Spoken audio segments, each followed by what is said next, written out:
Hey everybody, it's Matthew Stanley here, and I would like to welcome you to the second episode of LEMONdrops, the official podcast of Lemon.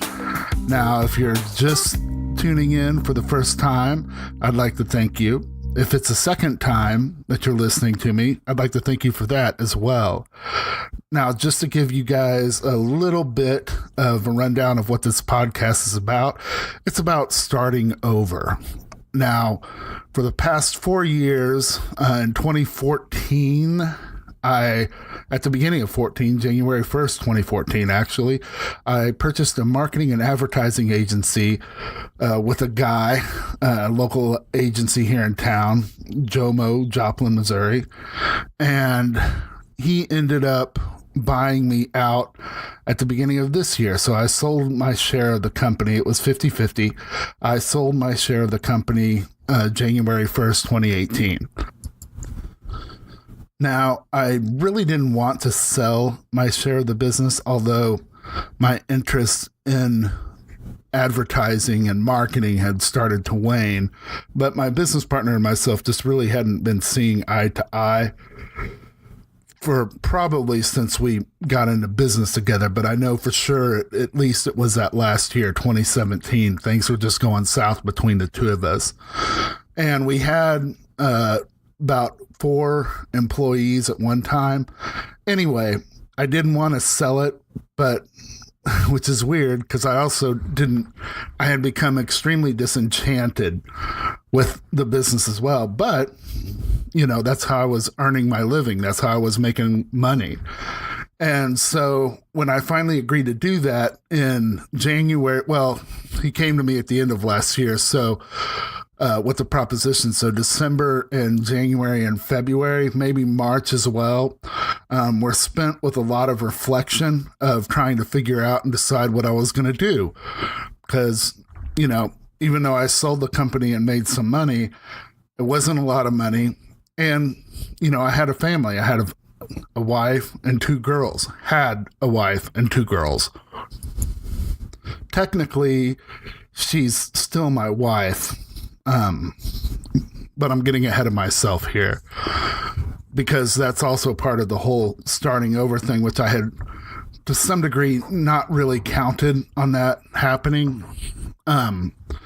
Anyway, I finally decided that I was just going to do things the way that I wanted to do them, the way that I hadn't been able to do them for a while.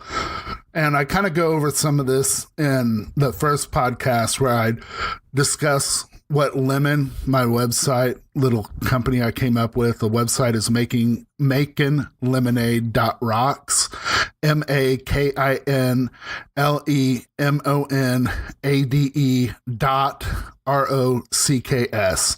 Wow, that was long. Anyway, I started Lemon, which is the name of the company or organization, because I wanted to get back to doing what I love to do, which is just creating things, creating movies, videos, TV shows, web shows. And it was something that I'd lost for at least the last 4 years for sure. It started to, not drift away, but like cascade down a crumbling mountain. But I look upon this time now, and it's probably been the past 6, maybe 7 years that disenfranchised feeling, that burnout maybe started to, percolate within me. Those are weird words to use. So anyway, I purchased in either late March, February maybe, or not February, late March or April. I decided to go ahead and I was going to go with this. I was going to jump back into it and just see where it led me and where things blasted off to. So I ended up purchasing all new gear, to kind of make a go at just doing what I love to do. And in the process of doing that is when I started doing, came up with the idea to do this podcast because it was something new and, it's kind of creative and it's actually really fun to do when I do it. But I actually haven't posted up an episode in, well, I know that first episode I posted up probably a few weeks ago, but I actually cut it way back in May. Now, the interesting thing, or at least it's interesting to me, hopefully it's interesting to you. If it's not, or even if this podcast is interesting to you, I apologize about that.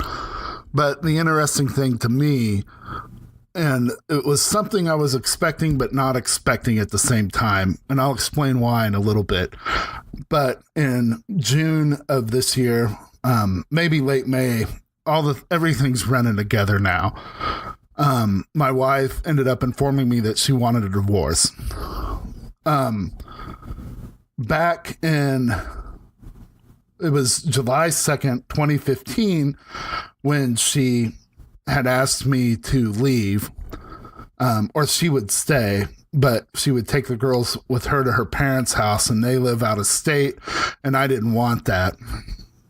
So I opted to leave, and I was gone for about a year, and that just sucked. And if you've ever been separated, my heart goes out to you. I know what that's like, especially if you're the one that isn't calling for it, because it hit me like a Mack truck. I had no idea. In fact, I thought things were going pretty good between the two of us. We had gone through some rough patches, but I thought things were looking up, and I was getting really kind of happy with, where we were. Obviously, she wasn't. But, in 2016, I moved back in. We decided we would try and make things work. And I just never really quite felt at home in my own home. And that is such an odd feeling. But there were times where I felt like things were coming together. Things were good. Things were peaceful and happy. And then when my ex-business partner offered to purchase the company from me, I just felt in my gut that it was over. That one of the fallouts from losing my company would be my wife leaving me. And so throughout the beginning of this year, up until May, I think there were some questions and issues that had popped up, and we had some discussions, and, I just felt like things were drifting in that direction. And then, of course, she ended up telling me that she wanted a divorce. If you have never been through this, it is one of the most bizarre and uncool things that you can go through. And I just remember I after she had told me, I just went out and, went to work. I was building Lemon's website, trying to get all this stuff together with a podcast and show, video ideas. And it was incredibly hard to work that night, but I had to do it just to keep my mind off of the bomb that was just dropped on me. And then next thing I know, things just moved like lightning.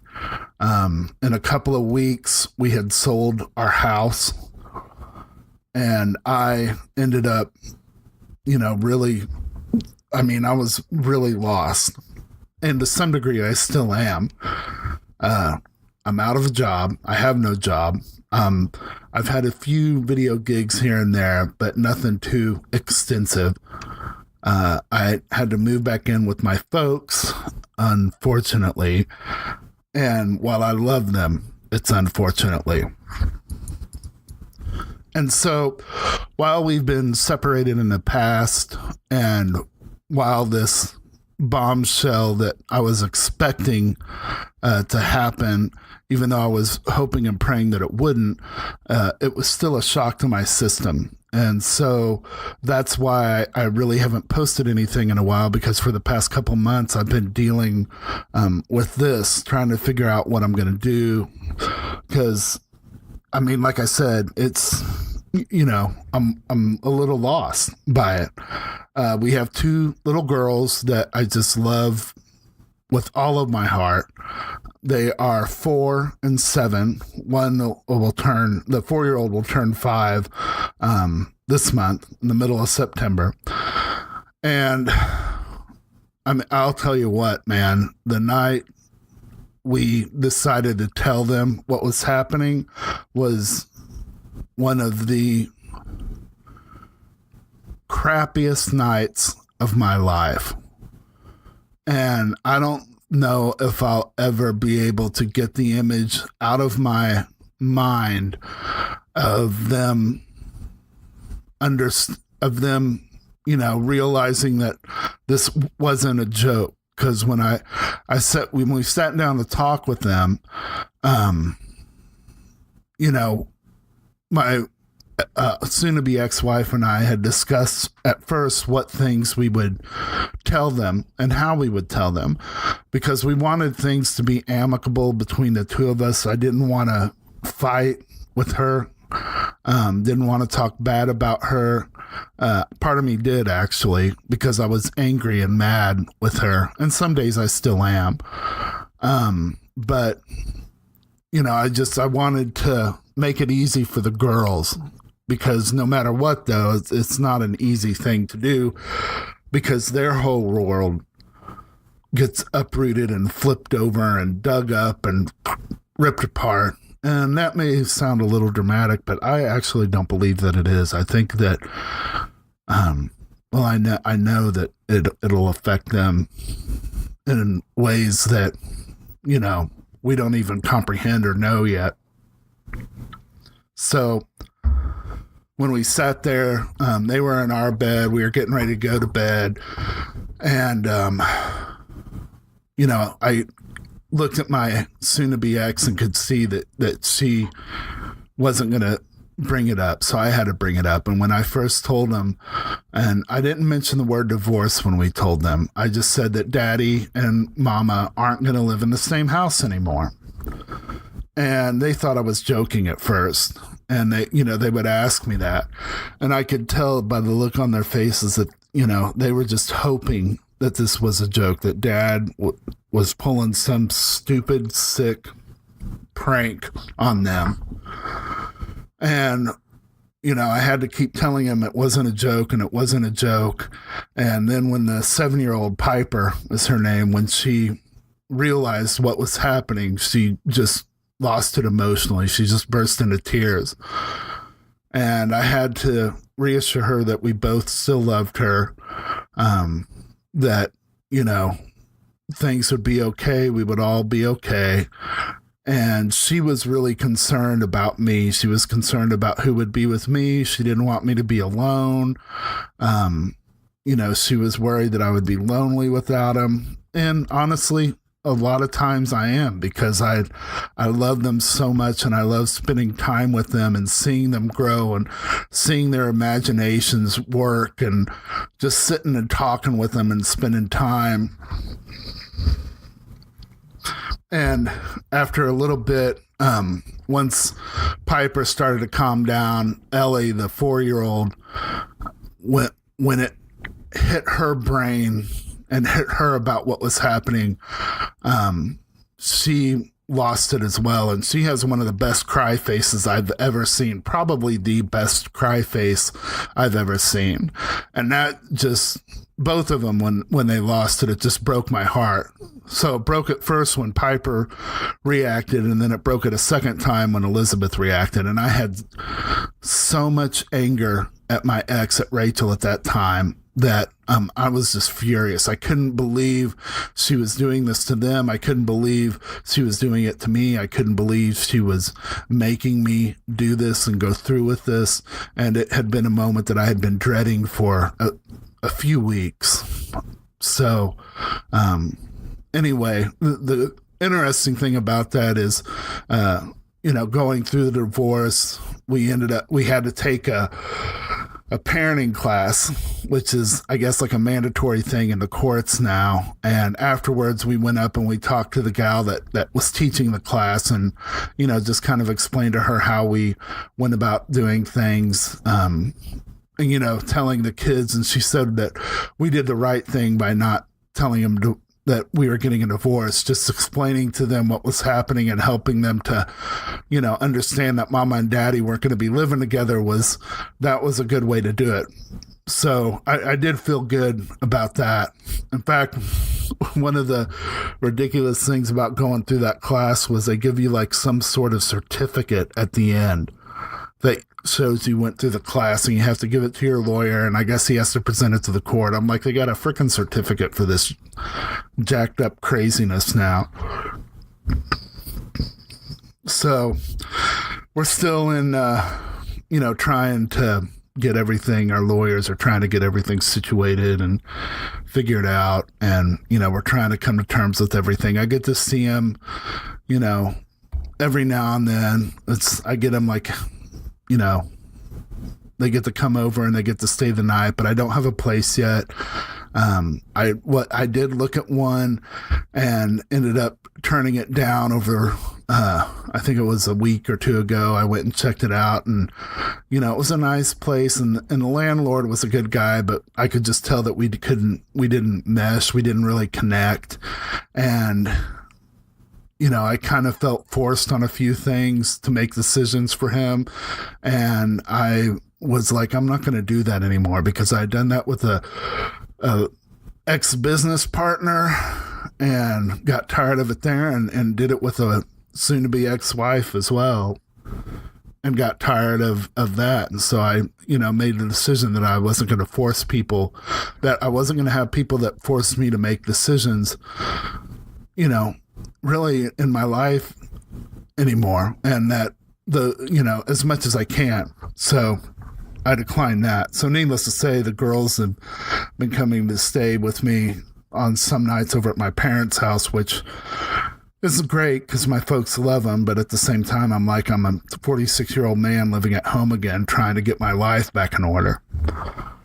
And so the big question is, how do you do that? Well, my answer to that is one day at a time. And, that's what I had to do when I got sober, which was 24 years ago. I used to have a bit of a meth problem and, got sober. Also came to Christ, 24 years ago. So anyway, when I had first thought of doing all this, started doing this podcast, the starting life over aspect of it was mostly just in terms of me thinking about, the business decisions and types of things that I would do, to bring up a business the way that I wanted to bring it up. I had not really thought that it would include losing my family and losing my house. And sitting there wondering, what now? So, as soon as I figured out, hey, guess what? I know what I'm going to try and do for a job. Then it ends up becoming, hey, guess what? What are you going to do with your life? Which I guess also kind of coincides with the whole job thing. So, right when I thought I was getting over the whole selling of the company, it gets all brought up again because, I lost my family. So it's been, if you know somebody that's going through a divorce, you need to have patience with them, especially if they're the ones that are getting divorced, because it hits you like, they're going through so much right now that you can't even begin to comprehend what's going through their mind, what they're thinking about, what their anticipations and expectations are. Because for the most part, they don't even know. they don't know what's going to happen. I mean, I spend, you know, there are days where, you know, they're pretty good days, and I make it through the day and get to the night, and nights are the hardest. Nights are really, really hard. On the flip side of that, though, because I didn't take much time over the past couple of years to watch a lot of TV shows or movies, I've been catching up on a lot of that. But, you know, there are days that are hard too. And those days just meld into the nights. And then sometimes it's just like a roller coaster of emotion where you can just be feeling pumped up and jazzed. You know, you get a job offer, or somebody, you know, sees a video that I did, and I'm flying on the moon. And then I'm thinking, man, I'd love to call somebody. And the first person I think of calling is my wife, because that's who I would have in the past. And you realize, oh, wait, I can't really do that anymore. Or, you know, you want to see your kids, you want to celebrate with them, you can't do it. Or you see a picture of them and it just melts your heart. Or you just, you know, a stray thought pops in that brain, and that good feeling, that good emotion that you had is suddenly brought down. And also kind of the sucky thing about it is it's never really good yet. You know, the positive days are never really positive. The good times are never really good, because what you're going through is always there, lingering in the back of your mind. And I mean, you know, you really can't get away from it. I dream about it constantly. So even when I'm asleep, I don't get any rest. And the interesting thing, golly, I'm saying that too much. I got to find a new phrase. But, you know, when I sold the business, I had those, you know, I would think about it a lot, think about it during the day. Excuse me, at night, or when I saw my kids, they would help me not to think about it, which was good. Now it's kind of, you know, it can somewhat be a bittersweet thing, because I can get with them, hang with the girls, and not think about it until one of them brings something up. You know, like they'll ask me, if I'm ever going to move back in to the all-girl house, which is what they refer to. The all-girl house is a place where they live with their mama now. And so then it brings me back in to that kind of depressed mode. But, you know, like I said, you know, when I sold the company, I would, you know, think about that during the day, think about it at night, and then go to sleep and have dreams about it. And because I really dug the people that I work with, you know, the exception of, you know who. So, and now it's, you know, kind of the same thing, except it seems to switch back and forth. Some days it'll be about the business. Most days it's about the divorce. And sometimes, you know, I don't even remember my dreams at all, which is interesting, because I usually do remember my dreams. So it may be a good thing that I don't remember. So anyway, all that to kind of say that if you do know somebody that's going through divorce right now, I know you're probably curious. You want to know what's happening with them. You want to know how they feel. But, you know, at least for me and some of the other people that I've talked to, you know, a lot of times, you know, I mean, we're thinking about it so much, we don't want to talk about it. We don't want to go through it anymore. You know, we may just want to sit there with you. And chances are we probably want to talk about something else. And if we do want to talk about it or what's happening with us, we'll bring it up. At least I will. I'm not sure if everybody's that way. But, you know, if I want to talk about it, I'll talk about it with people. And because it's just such a bizarre thing.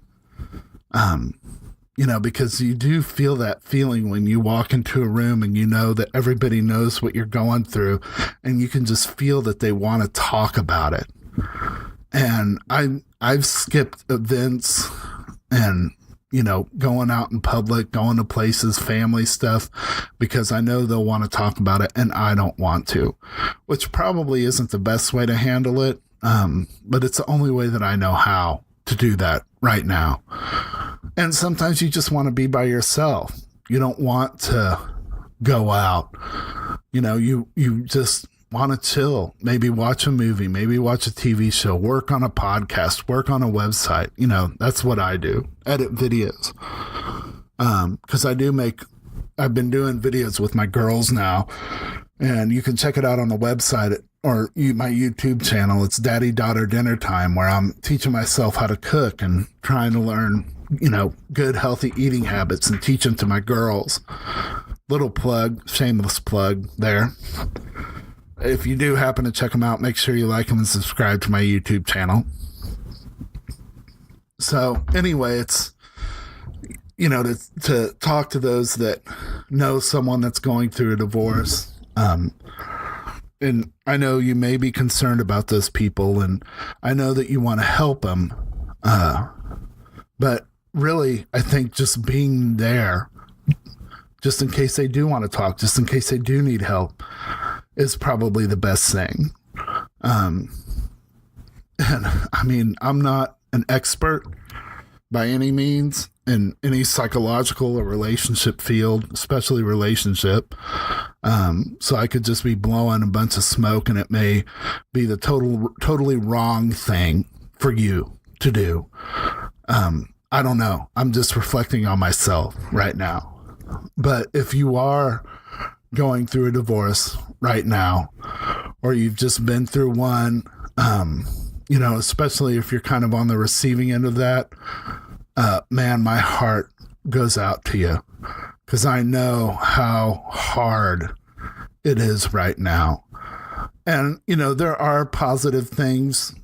I do look, I see a lot of positives in my life, but it's still hard to get happy or excited or joyful about those things, because you deal with so much emotionally. You feel like a failure. You wonder what good are you? You wonder why. Are you that bad of a person that nobody can live with you? You deal with so much insecurities and self-doubt and anger at yourself, at God, at your spouse, that it's, it can be overwhelming at times. And, I don't know what your prescription would be for this. Mine is, I work out a lot now, and I work, to try and get my mind off of it, to try and get in a positive place, to leave it away for a while. Even though I know I'll have to come back to it, it's good to kind of find something to step your way out of it. And I'm not saying, drugs or alcohol or anything like that. For me, it's shooting videos and doing videos. And when my girls are with me, I'm just totally invested with them. So I'm going to wrap this up, because we're coming up on the 30-minute mark. And I don't really know if anything I've said is interesting or coherent. But for those that know someone, and that knows someone that's going through a divorce or has just been divorced, just hang with them. Be patient.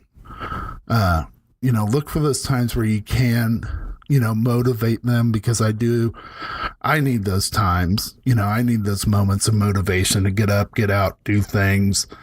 And I know it's hard to figure out when that time is.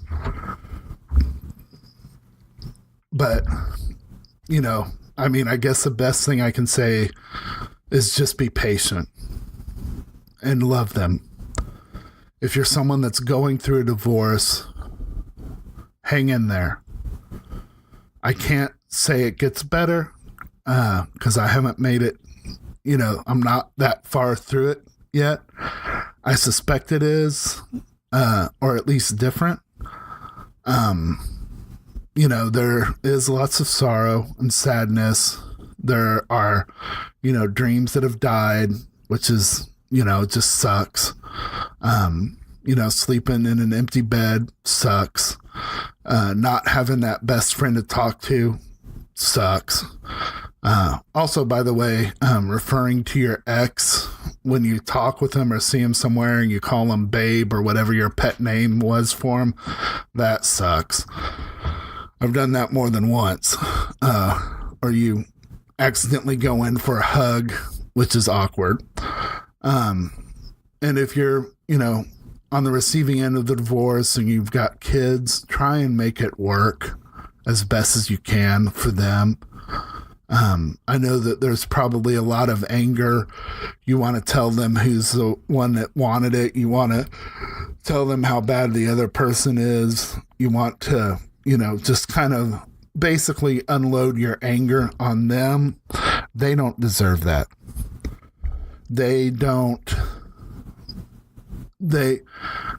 Your anger should not be put upon them. And so that's something that I've had to deal with, and it sucks. Believe me, it sucks to have to rein that in. But I know that I want to make things work for them.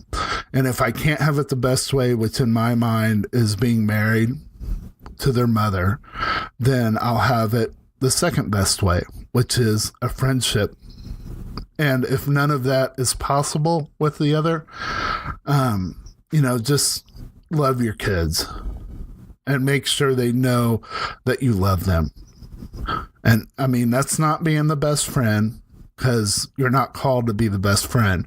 You're called to be the parent. You're called to be the mother or the dad. That's what you need to be. So, like I said earlier, I'm not a professional or anything, so take all this with a grain of salt. Hopefully it can help somebody if you're going through something like this. And you just need to talk. You need to unload. Hit me up with a message. Send me an email. Write a comment. Let me know if you have some advice for me or for others. Let us know. Drop that in the comments. And eventually I'd also like to hear other people's stories too, and what they've done to get through it and to go through it. And I'll figure out how to do that later. Maybe right now it's just you write a really long comment. But yeah, so the podcast has taken an interesting turn because, like I said, when I was talking about starting over, I didn't think it would be like starting over. So anyway, if you made it this far, thanks for listening. I'm going to really try and post some stuff up, and hopefully it helps you guys,